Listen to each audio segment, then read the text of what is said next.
शत्रुता पाई चलीगला जीवन अति नृशंस भावे हत्या करने को पछाइला नहीं दुर्बृत्त आउ हत्या करने पर माटी पोती गले। बरगढ़ जिला पंचायत कॉलेज पाखरे घटी एभली अभावनीय घटना। इलेक्ट्रिक काम करी पेट पोषुथिबा देवराज पाणिग्राही को अति निर्मम भावे हत्या कर 45 वर्षीय देवराज को किए कहीं हत्या कला तार कारण जना पड़ी नहीं। देवराज को मृत्यु पर स्थानीय लोके सकाळु पुलिस को खबर देथिले। यापर पुलिस मृतदेह को उद्धार करने सह तदंत आरंभ करिछि। सेपटे देवराज को भौणी हत्याकारी को गिरफ करने दाबी करिसेंती। घटनार पुंखानुपुंख तदंत करा जाऊ एवं घटनार जी भी अभियुक्त अछंती तांकु दंड दिया जाऊ बोली से कहिसेंती। खबर पाई करी आसी आमे दुई भाई भौणी थिलु, चारटा भाई भौणी थिलु, दुई भाई भौणी इहाते अछि।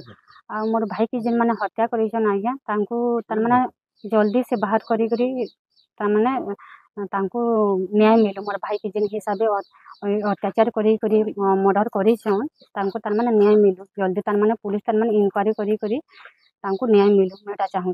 मर्डर हेछि इटा इटारे तार माने मारी करी से बाली जगह ताके अधा तार माने टुपाई हेछि। बरगढ़ सुजीत बेहरा रिपोर्ट, ओडिशा संवाद।